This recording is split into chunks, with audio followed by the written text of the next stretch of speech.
کیا بسنت 2027 کے لیے آپ ایکسائٹڈ ہیں؟ کبھی بسنت صرف ایک تہوار نہیں تھا، یہ پنجاب کی پہچان تھا۔ رنگوں سے بھرا آسمان، چھتوں پر قہقہے اور ہر طرف زندگی کی ایک الگ ہی دھڑکن۔ پھر وقت بدلا، حادثات بڑھے، خدشات بڑھے اور وہیں بسنت جو خوشیوں کی علامت تھی خاموش ہو گئی۔ 2026 میں ایک طویل وقفے کے بعد بسنت نے دوبارہ سانس لی۔ لوگوں نے اسے صرف منایا نہیں، محسوس کیا۔ بچے، بڑے، نوجوان، ہر کوئی اس رنگین لمحے کا حصہ بنے۔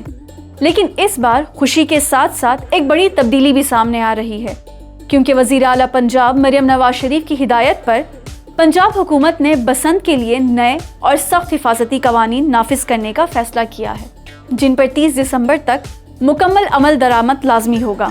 اب پتنگ بازی پہلے جیسی آزاد نہیں ہوگی، بلکہ مکمل کنٹرول کے ساتھ ہوگی۔ نئے سخت اصول کیا ہیں؟ پتنگ صرف مضبوط اور محفوظ چھتوں پر اڑائی جا سکے گی۔ چھت کی دیوار کم از کم 3.5 فٹ اونچی ہونا ضروری ہے۔ چھتوں پر زیادہ رش سختی سے منع ہوگا۔ بچوں کو ہر وقت بڑوں کی نگرانی میں رکھنا لازمی ہوگا، اور سب سے اہم بات، اب چھتوں پر خطرناک حرکتیں، کناروں پر کھڑا ہونا یا بے احتیاطی مکمل طور پر ممنوع ہوگی۔ بس صرف پتنگ نہیں، شور بھی قابو میں ہوگا۔ ڈی جے سسٹم اور تیز آواز والی موسیقی پر پابندی، شور شرابہ یا ہمسایوں کو تنگ کرنے والی سرگرمی مکمل بند۔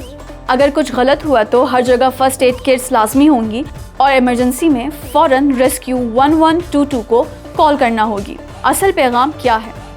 یہ بسنت اب صرف جشن نہیں رہی، یہ ایک ایسا تہوار بن رہا ہے جہاں تفریح کے ساتھ مکمل ذمہ داری بھی ضروری ہوگی۔